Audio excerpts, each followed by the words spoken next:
আপনারা ধারাবাহিকভাবে শুনছেন ঋজুদার সঙ্গে রাজ গেরুয়ায়। আজ শুনবেন দ্বিতীয় পর্ব।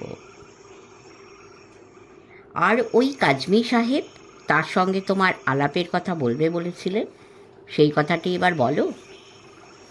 ও হ্যাঁ, আমি গেছি পালামুর মারুমারে। সঙ্গে আমার 3 চেলা, বামাপ্রসাদ, সুশান্ত আর কৌশিক। বামাপ্রসাদ মুখার্জি কাস্টমসের অফিসার, সুশান্ত ভট্টাচার্য কলকাতার চিড়িয়াখানার অ্যাসিস্ট্যান্ট ডিরেক্টর, আর কৌশিক লাহিড়ী ডাক্তার, চর্ম বিশেষজ্ঞ। আগে ও আমার চেলা হলে ভালো হতো, মানে যে সময়ে শিকার করতাম। কেন কেন? আমরা সমস্বরে বললাম, অবাক হয়ে। আরে, গুলি করার আগে জানোয়ারের চামড়ার কোয়ালিটি সম্বন্ধে ওকে বলতাম পরীক্ষা নিরীক্ষা করে আসতে। ট্যান করলে দারুণ হবে এমন গ্যারান্টিও দিলে তবেই বন্দুক রাইফেলের ঘোড়া তাপতাম। ভটকায় বলল, তারপর ওর চামড়াকে ট্যান করতো। জ্যান্ত বাঘের স্কিন ইন্সপেকশনে গেলে সে কৌশিকই বুঝতো। কিন্তু এতদিন তো জানতাম যে আমরাই তোমার চেলা। এত বছর পরে তুমি বলছো যে ওই 3 জন তোমার চেলা। এটা কি আমাদের পক্ষে সুখের কথা? আরে বোকা, তোরা তো আমার চামুন্ডা, ওরা চেলা হোক না গিয়ে। ওরা যে তোদের চেয়ে বয়সে অনেকেই বড়। তাছাড়া ওরা চেলা হয়েছে রিজু বোসের, তোরই জন্যে। তোরই লেখা পড়ে। বহুদিন ধরে ওদের শখ ছিল আমার সঙ্গে জঙ্গলে যাবে একবার। তাই রাঁচি অবধি ট্রেনে এসে তারপর সোহনলাল বাবুর কাছ থেকে একটা গাড়ি নিয়ে ম্যাকলাক্সিগঞ্জ ডাল্টনগঞ্জ বেরিয়ে বেতলাতে কিশোর পাপড়ি চৌধুরীদের নৈহারে দিন 3 থেকে মারুমারে এসে উঠেছিলাম। বর্ষার দিন, এক দুপুরে ঘন কালো মেঘ করে এসেছে।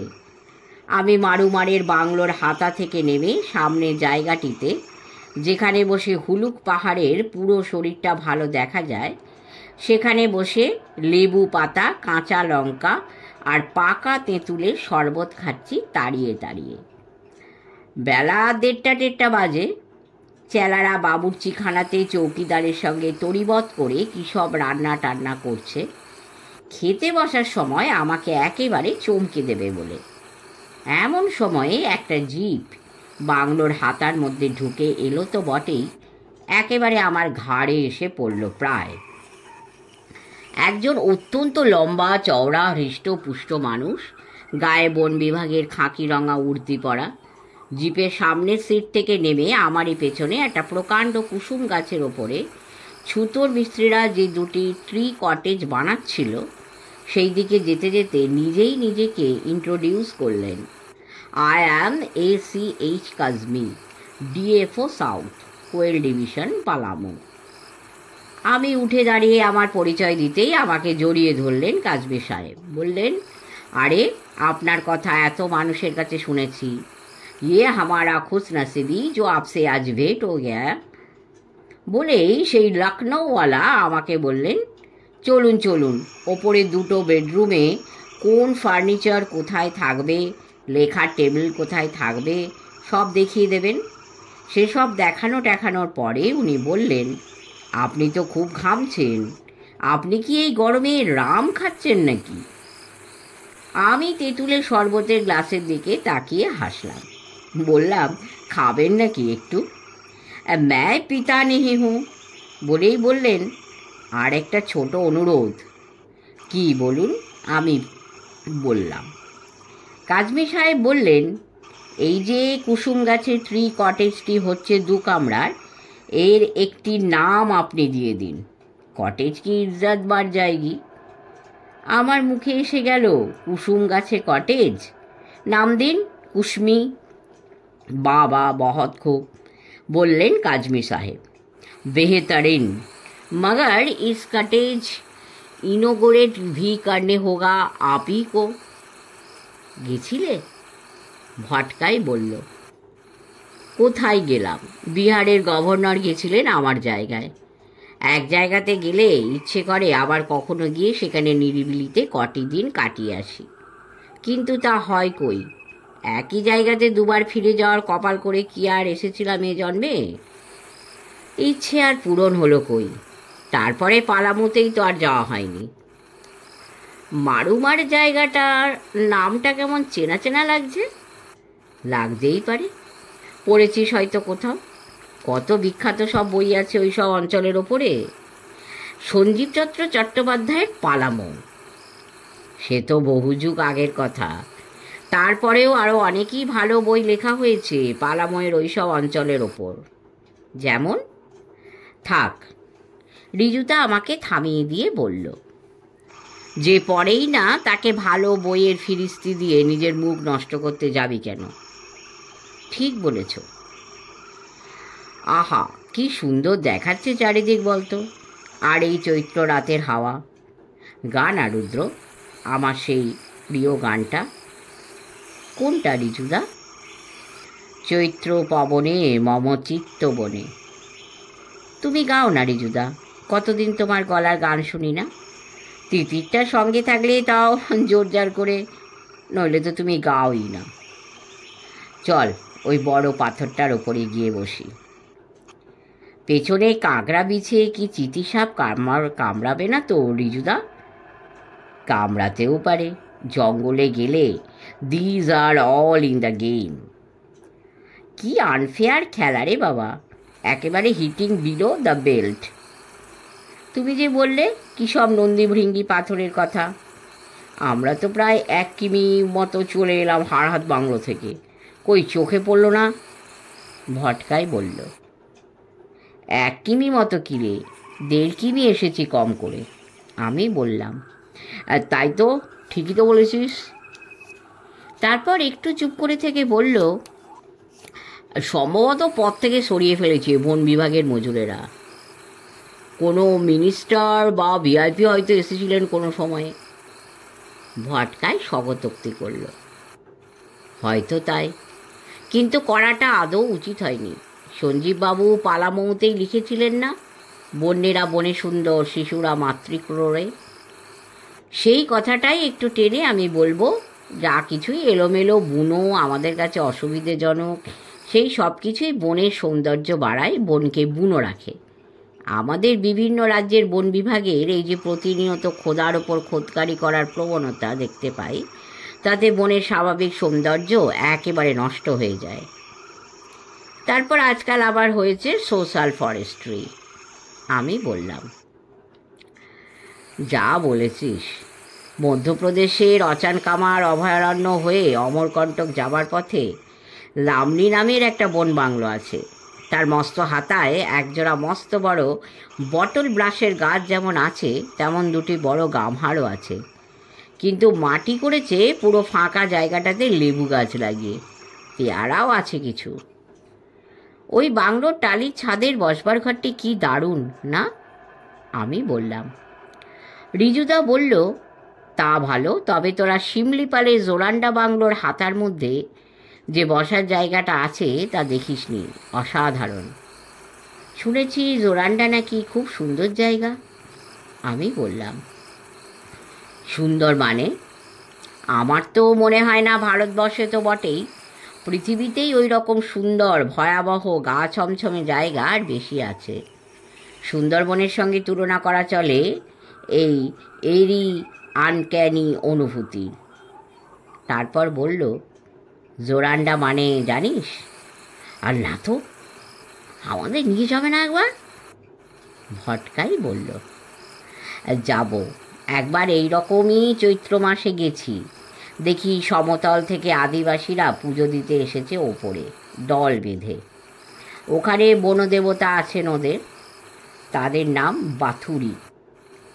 জোরান্ডা খুব উঁচু বুঝি? উঁচু নয়, ওই রকম সুন্দর প্যারারামিক ভিউ, পাহাড়ের মেঘের পরে পাহাড়ের মেঘ। বৈশাখ মাসে গেলে রাতের বেলা পাহাড় শ্রেণীর এ মেঘ ও মেঘের গলাতে যখন দাবানলের মালা জ্বলে, তখন যেমন দেখতে লাগে তেমন দৃশ্য এই পৃথিবীতে খুবই কম আছে। তবে জঙ্গলে গেলেই চৈত্র বৈশাখ মাসে যাওয়াই ভালো, মানে ভারতের জঙ্গলে। কেন? কারণ আমাদের অধিকাংশ বনের গাছপালায় পর্ণমোচী, যদিও কিন্তু সব গাছের পাতায় একসঙ্গে মানে একই সময়ে ঝরে না। রবীন্দ্রনাথের লেখা পড়লে কারো মনে হতে পারে শীতকালে বন বুঝি বিবস্ত্র হয়ে যায়। আসলে রবীন্দ্রনাথ তো আমাদের মতো এত এবং এত রকম বনে বছরভর ঘুরে বেড়াননি। যা দেখেছেন তাই। কেন যে ঘুরলেন না? ঘুরলে তো লাভ আমাদেরই হতো। তা তো 100 বার। বড় লোক যাঁরা, কবি যাঁরা, তাদের ব্যক্তি জীবনে যা কিছু অভিজ্ঞতা তা তারা শুদ্ধ পাঠক পাঠিকাকেই তো ফিরিয়ে দেন। তোরা আমেরিকান লেখক আর্নেস্ট হেমিংওয়ের কোনো লেখা পড়েছিস? একটা মাত্র পড়েছি। কোনটা? The old man and the sea? হ্যাঁ। অধিকাংশ মানুষই প্রত্যেক লেখকের সবচেয়ে বেশি প্রচারিত লেখাটি পড়েন। সেটা কিন্তু ঠিক নয়। কোনো লেখকের কোন বইটি সর্বোত্তম তার বিচার করতে হয় তার অনেকগুলি বই পড়ে, এবং এই বিচারের ফল আলাদা আলাদা পাঠকের মতে আলাদা আলাদা হওয়াটাই বাঞ্ছনীয়। তা ঠিক। একদিন ভবিষ্যতে কখনো old man and the sea তোদের সঙ্গে বিশদ আলোচনা করব। দেখবি, মানে বুঝবি ভালো লেখা, বড় লেখকের লেখা কেমন অনুভূতি জাগায় মনে। কি যেন বলেছিলে না তুমি হেমিংওয়ে সম্বন্ধে? হ্যাঁ, হেমিংওয়ে বলেছিলেন, nothing is wasted in a writer's life. একজন লেখকের জীবনের সব অভিজ্ঞতায়, তা ভালোই হোক কি মন্দ, আনন্দের বা দুঃখের, তার লেখাতে চুঁইয়ে আসে কোনো না কোনো সময়ে। আমি বললাম, রবীন্দ্রনাথও তো তাই বলেছিলেন। কোথায়? বা বলেননি, জীবনের ধন কিছুই যাবে না ফেলা, ধুলায় তাদের যত হোক অবহেলা, পুণ্যের পদপরশ তাদের পরে। আর ঠিকই তো, বাহারে রুদ্র।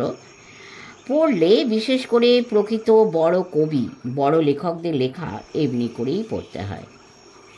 পড়ায় নয়, জীবনে সেসব কথা গেঁথে নিতে হয়। তবেই না কাব্য সাহিত্য পাঠকের জীবনকে সার্থক করে, সমৃদ্ধ করে। কিন্তু গানটা? নাছোড় বান্দা ভটকায় বলল। আয় বসি। রিজুদা আমাদের নিয়ে বসলো। তারপর বলল, গাইছি গানটা, কিন্তু রুদ্র তুইও গলা দে। না, আমি গিলোটিনে অথবা হাঁড়ি কাটে গলা দিয়ে মরতে চাই না। তোমার এত বয়স হলো রিজুদা, কিন্তু গলা শুনলে কে বলবে? আমার কত বয়স হলো রে?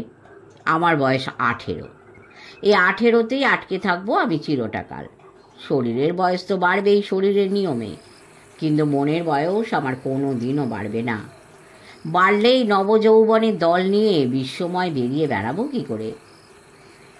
ভগবান করুন তোমার এই চিরকাল সত্যি সত্যি যেন অনিঃশেষ হয়। বিজ্ঞের মতো বলল ভটকায়। গাইছি, কিন্তু গান শেষ হলে পাক্কা 8টা ঘন্টা এখানে নিশ্চুপ বসে থাকবো। বনের কি বলার আছে আমাদের তা শুনবো। একটা পাতা খসারও যে আলাদা শব্দ আছে, হাওয়াও যে নাচে, তার পায়েও যে অদৃশ্য নূপুর থাকে, তারাও যে কথা কয়, তা নিজেরা চুপ না করলে জানবি কি করে? নৈশব্দের মতো শব্দময়তা কি আর দ্বিতীয় আছে রে? আমাদের দেশের মুনি ঋষিরা এই কথা উপলব্ধি করেছিলেন বলেই তো একা একা পর্বতে কন্দরে বছরের পর বছর চুপ করে থাকেন তাঁরা, তার কথাটি শুনতে পাবার জন্যে।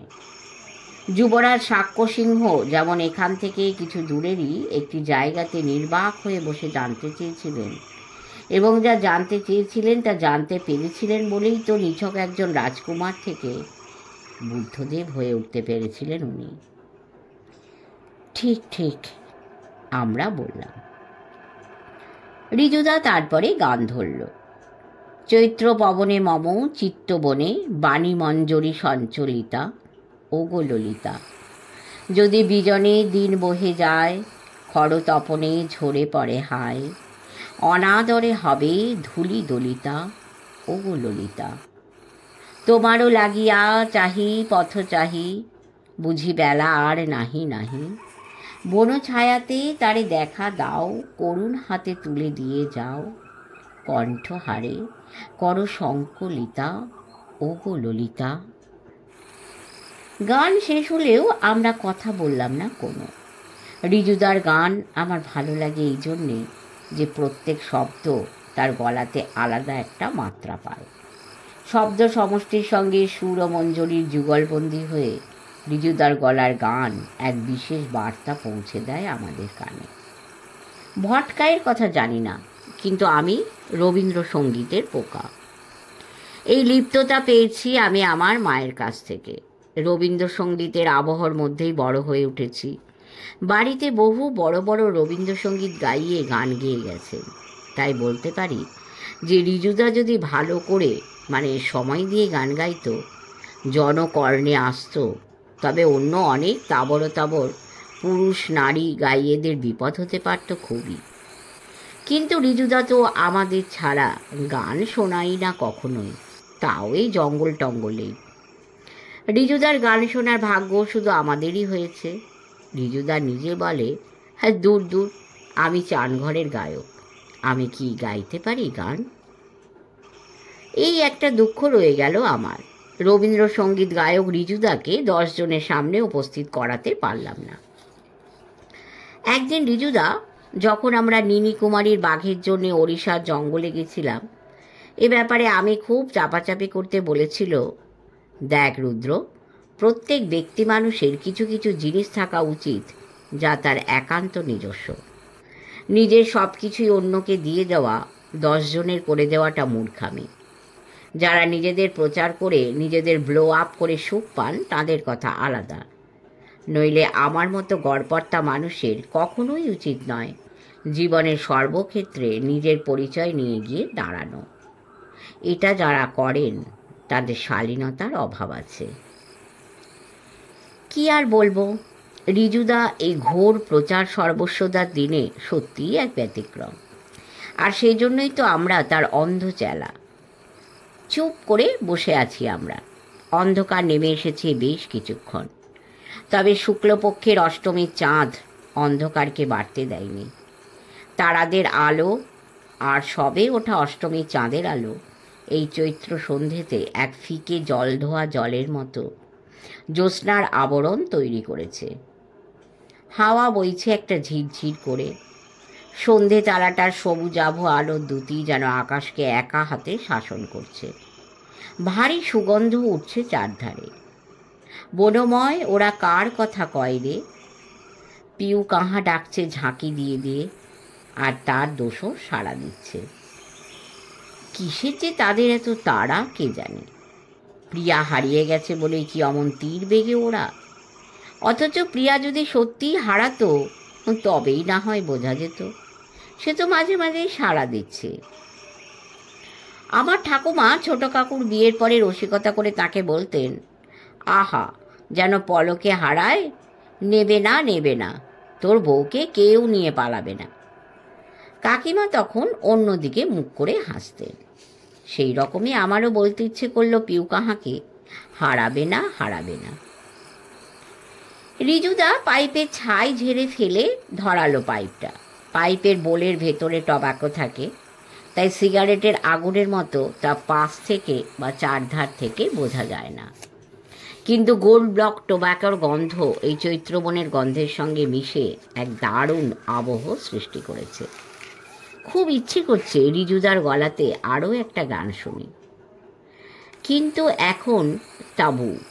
আমরা 3 জন অন্ধকারে পাশাপাশি বসে আছি নীরবে। যার যার নিজের নিজের ভাবনা ভেবে চলেছি। আর সব থেমে থাকতে পারে, গাড়ি থামে, প্লেন থামে, পা থামে, কিন্তু মস্তিষ্ক ঠিকই তার কাজ করে যায়, শুধু ঘুমের সময়টুকু ছাড়া। কিন্তু মজা এই যে একজনের ভাবনা অন্যকে দেখানো যায় না, ভাগ্যিস যায় না। যদি এমন কোনো যন্ত্র আবিষ্কার হয় যে মানুষের মনের ভাবনা একটি কম্পিউটার স্ক্রিনে ফুটে উঠবে, তাহলে মানুষের সততা বলে আর কিছু থাকবে না। ধারে কাছে অন্য কেউ থাকলে তাকে নিজের ভাবনার অবদমন করতে হবে বা ভাবনাকে লুকিয়ে রাখতে হবে, অভিনয় করতে হবে। সে বড় দুর্দৈব হবে। মানুষ তার নিজস্বতাকে পুরোপুরি হারাবে। হঠাৎ একটা কোটরা হরিণ বাক বাক বাক করে ডেকে উঠল। সম্ভবত হাড় হাত নালাতে জল খেতে গেছিল। চিতা টিতা দেখে ভয় পেয়ে থাকবে। একটা শেয়াল ডাকলো, আর তারপরেই একদল। এদিকে হায়না নেই, গভীর বন ছাড়া হায়না দেখা যায় না, তবে কখনো কখনো জংলি কুকুর চলে আসে। তারা দেখতে বড় হয়, কিন্তু বড় সাংঘাতিক। একবার মধ্যপ্রদেশে সুফ করে দেখেছিলাম, একটা সম্বরকে তাড়া করে একদল কুকুর মাটিতে ফেলে 15 মিনিটের মধ্যে অত বড় জ্যান্ত সম্বরটার গায়ের মাংস চামড়া সব চাঁচি পুঁচি করে খেয়ে শুধু কঙ্কালটিকে ফেলে রেখে চলে গেল। শিংশুদ্ধ কঙ্কালটা পড়ে রইল হায়নাদের জন্য। গভীর রাতে তারা কটাং কটাং করে হাড় ভেঙে ভেঙে খাবে তাদের শক্ত চোয়ালে। হায়নার কথা মনে হলেই আফ্রিকার সেরেঙ্গেটি প্লেন্সের কথা মনে পড়ে যায়। সেই গুগুনো গুম্বারের দেশ থেকে রিজুদাকে যে কিভাবে নাইরোবি সর্দারের সাহায্যে বাঁচিয়ে নিয়ে দেশে ফিরেছিলাম, সে কথা ভাবলেও হাড় হিম হয়ে যায়। পুরানা কোটেও বাঘের হাতে যখন জখম হলো রিজুদা, তখন ভুবনেশ্বরে এসে প্লেন ধরে কলকাতাতে ফিরেছিলাম। তবে আমাকেও রিজুদা আহত অবস্থাতে নিয়ে এসেছিল ঝিঙ্গাঝিরিয়া জঙ্গল থেকে, যেবারে আমরা মধ্যপ্রদেশের সিধি জেলাতে ঝিঙ্গাঝিরিয়ার মানুষকে মারতে যাই। দূরে একটা গাড়ির আলো দেখলাম মনে হলো, কিন্তু ইঞ্জিনের শব্দ পেলাম না অত দূর থেকে। ন্যাশনাল পার্কে বন্যপ্রাণী দেখার জন্যে চেক নাকা পেরিয়ে কোনো গাড়ি ঢুকলো কি? গাড়িটা বনে ঢুকলো না বন থেকে বেরুলো তা বোঝা গেল না। পথে যদি বাঁক থেকে থাকে ওখানে, তবে বন থেকে ফিরে গেল এমনও হতে পারে। যার যেরকম মনে হয় সেরকম ভাবছি। কার না জিপ না ফরেস্ট ডিপার্টমেন্টের ভ্যান, কিছুই সঠিক বোঝা গেল না। আলোর উচ্চতা দেখে অনুমান করলাম যার যার মতো। সেই হেডলাইটের আলো কিছুক্ষণের জন্য বনের স্বাভাবিকতাকে নষ্ট করে দিল। তারপরেই বন আবার নিজেকে ফিরে পেল। রিজুদাই দিয়েছিল আমাকে রেডিয়াম দেওয়া বড় ডায়ালের টাইমেক্স ঘড়িটা। জঙ্গলে ব্যবহার করার জন্যই দিয়েছিল, তাই জঙ্গলেই ব্যবহার করি। খুবই কাজের ঘড়িটা। ঘড়িটার ডায়ালে তাকিয়ে দেখলাম 8 ঘন্টা হতে এখনো অনেকই দেরি। বনের মধ্যে সময় কখনো আদিবাসী যুবকের মতো দ্রুত পায়ে চলে, কখনো বা পায়ে আর্থারাইটিস হওয়া বালিগঞ্জি বৃদ্ধের মতো। তার চাল যে কখন কীরকম হবে তা সে নিজেই শুধু জানে। নিঃশব্দে বসে রইলাম আমরা পাথরের ওপরে। বনভূমিতে এখন যেই পা ফেলুক না কেন, মানুষ কিংবা জানোয়ার, শুকনো পাতাতে তার শব্দ হবেই, যদিও বনে সব পাতা শুকোবে এপ্রিলের শেষে। আমরা যেদিকে আলো দেখেছিলাম সেদিকে রিজুদার ভাষায় যাকে বলে উৎসুক, উদ্গ্রীব, উৎকর্ণ এবং যাবতীয় হয়ে তাকিয়েছিলাম। এমন সময় যেখানে আলো দেখেছিলাম গাড়ির হেডলাইটের, সেখানে আবারও দেখলাম আলো। তারপরই হেডলাইটের আলো দুটো লাফাতে লাফাতে আমাদের দিকে এগিয়ে আসতে লাগলো। আমি কোমরে হাত দিয়ে পিস্তলের হলস্টারের বোতামটা খুলে দিলাম। আলোর উচ্চতা দেখে আমার মনে হলো ওটা গাড়িও নয়, জিপও নয়, ট্রাকও নয়, অন্য কিছুর আলো। তবে কিসের আলো? মঙ্গল গ্রহ থেকে এলো কি এই প্রায় নিঃশব্দ আশ্চর্য যান? ওদিকেও পথটা ঢালু হয়ে নেমে এসেছে। তার মানে আমরা যেখানে বসে আছি আর ওই অলৌকিক যানটি যেদিক থেকে আসছে, এই দুদিকই উঁচু, আর এই দুই টিলার মধ্যে একটা উপত্যকা, তবে তা বিস্তারে সামান্যই। গাড়িটা পাথরের বুক কেটে বানানো অসমান পথের ওপর দিয়ে নাচতে নাচতে এগিয়ে আসছে, অথচ এখনও তার ইঞ্জিনের শব্দ শোনা যাচ্ছে না। ভারী আশ্চর্য তো। পরক্ষণেই বুঝলাম যে ইঞ্জিন বন্ধ করে আসছে গাড়িটা, শব্দ যাতে না হয় সেজন্য। এমন সময়ে পথেরই একটা বাঁকে গাড়িটা আসতেই বোঝা গেল যে সেটা একটা 3 চাকার টেম্পো।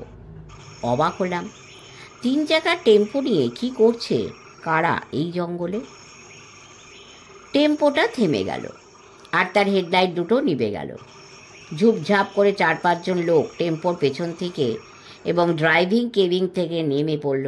একজন গলা তুলে বলল, बड़ी बेहतरीन सीन है हो यहाँ, बॉम्बे की फिल्म वाला लोग यहाँ आकर शूटिंग काहे ना करता, साले लोग सब बुद्धू है। অন্যজন বলল, क्या उजाला रात। আরেকজন বেসুরো গলায় গাইল, উজালা উজালা চার বুঁদোওয়ালা। আরও একজন গলা তুলে বলল, আরে এ আফজল, सूरत हराम, तू करते क्या था इतना टाइम? যেখান থেকে টর্চের আলো জ্বলতে দেখেছিলাম আমরা সেদিক থেকে আফজল নামক লোকটা বলল, माचान बांधने में टाइम तो लगेगा। अरे उल्लू, 2 घंटा? नहीं, मैं बांध तो लिया था, मगर टॉर्च फेंक कर जरा देख लेता था। घोड़ फराज जब जाओगे करेगा तब वो मचान से धड़कने से कोई दिक्कत आएगी क्या? नहीं। कौन सी दिक्कत? अजीब आदमी है तू यार। है कितना दूर यहाँ से मचान? है थोड़ा दूर, मगर इस पहाड़ की उस तरफ। कि যেন জোরে বলল, तबे तो बहुत ही दूर। अरे दादा चिल्लाओ मत, हाथ दोड़ों की कान होते हैं। तुम लोग नेशनल पार्क के अंदर घोड़ फरस मारने की इंतजाम कर रहा है, याद रखना। पकड़ जाने से 20 साल अंदर रहना पड़ेगा। हाँ। छोड़ यार, पकड़ कैसे जाएगा? पकड़ जाना ऐसे एहसान होता था तो आज हजारीबाग की जेल में जगह नहीं होते थे, समझा? बुद्धू कहीं का। तारपर बोलो, आओ जरा चढ़ के दिखो तो, माचान मजबूत बना क्या? अरे बैठेगा तो कल्लू मियाँ अकेले ही। माचान में बैठकर हम लोगों ने क्या कवाली गावेगा? कल्लू जाओ, तुम ही दिख कर आओ। अगर गोली भी चलाया और घोड़ फराज भी नहीं धड़काया तो तुमको मरकर हम लोग पाया और लब्बा बनाएगा। आरेकजन बोलो, ठीक से निगाह तो किया ना? इस रास्ते में घोड़ फरासी की झुंड सचमुच जाते क्या नाले में इस पगडंडी से? अरे हाँ जी हाँ, शाम होते होते ही पूरा झुंड वो माया वाला बड़ा पहाड़ से उतार के हाड़ हद में पानी पीने के लिए आते हैं। तो आज आया काहे नहीं? आओ बेगा, कुछ गड़बड़ सरबड़ लगा होगा उस लोगों का। मैं बत्ती भी फेंका था ना। क्यों फेंका था? अरे बोला ना, गोली चलाने में कोई मुसीबत होगा क्या नहीं दिखने के लिए। यहाँ की गोली की आवाज़ बंगला गार्ड लोगों की गुमटी और राजडिरवा की नाका तक पहुँचेगा तो नहीं? अरे नहीं नहीं, वो सब जगह में रात 8 बजे तक ट्रांजिस्टर और टीवी में बहुत तेज गाना बजाना होगा। उस सब की इंतज़ाम हम पूरा कर चुका, फिक्र मत करो। अरे घोड़ फराज क्या तुम्हारा जोरू का नुकर है जो 8 बजे का अंदर ही आओ बेगा? आओ बेगा, आओ बेगा। 8 बजे के अंदर नहीं आने से झमेला मच जाएगा। तब तो नंगा हाथ में लौटने जाना होगा कल। नसीर मियाँ की दोबारा फिर शादी करना पड़ेगा घोड़ फरासी की कबाब खाने के लिए। हाय हाय, जैस्मिन की तो तब तलाक ही देना है। ऐ जवान संभाल के मजाक मत उड़ाओ। সব শেষে যে লোকটি কথা বলল সে নিশ্চয়ই নাসির মিয়া। তারই বিয়ে কাল, তারই শ্বশুরবাড়িতে বরযাত্রীদের খাওয়াবার জন্যই এই নীলগায় মারার পরিকল্পনা করা হচ্ছে। তাহলে এক সিগারেট চোর, একজন বলল। গলা শুনে মনে হলো ওই জলিল। লো মাচিস? দেশলাই জ্বালাবার শব্দ শোনা গেল না অত দূর থেকে, কিন্তু আলো দেখা গেল। ওরা সকলে অনেকই দূরে ছিল, কিন্তু ওদের গলা স্পষ্ট শোনা যাচ্ছিল। এমন সময়ে হাওয়াটা কোনো ভয় পাওয়া জানোয়ারের মতো আমাদের পিছন থেকে হঠাৎই দৌড়ে গেল ওদিকে। সঙ্গে সঙ্গে ওদের মধ্যে একজন শেয়ালের মতো নাক উঁচু করে হাওয়াতে গন্ধ নিল। তারপরে গলা নামিয়ে বলল, খামোশ, कौन-सी की बू आ रही है? खुशबू मिला तुम लोगों को? लगता है कोई अनजान चीज़ की बू। ये खुशबू कोई इत्तुर उत्तुर की नहीं जिनकी होगी। चल जल्दी भाग जा यहाँ से। সঙ্গে সঙ্গে কিন্তু ধূপধাপ করে টেম্পোতে উঠে পড়ল ওরা। টেম্পো ঘুরিয়ে জোরে চালিয়ে সত্যি সত্যিই চলে গেল। ভাগ্যিস পথটি সোজা ছিল না, তাই ওদের হেডলাইট আমাদের উপরে কখনোই পড়েনি।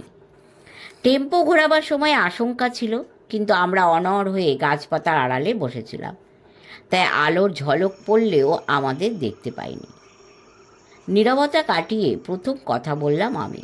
ভটকাইকে বললাম, আরও মেয়েদের পারফিউম মাখ পুরুষ হয়ে, তোর জন্য প্রাণ যেতে পারতো আমাদের। তোকে এই জন্যই জঙ্গলে নিয়ে আসতে বারণ করি আমি রিজুদাকে। সে কি? শেষ হলো দ্বিতীয় পর্ব। পরের পর্ব শীঘ্রই দেওয়ার চেষ্টা করব। আমাদের সঙ্গে থাকবেন, সাবস্ক্রাইব, কমেন্ট সবই করবেন। ঈশ্বরের করুণায় অনেক ভালো থাকবেন। নমস্কার।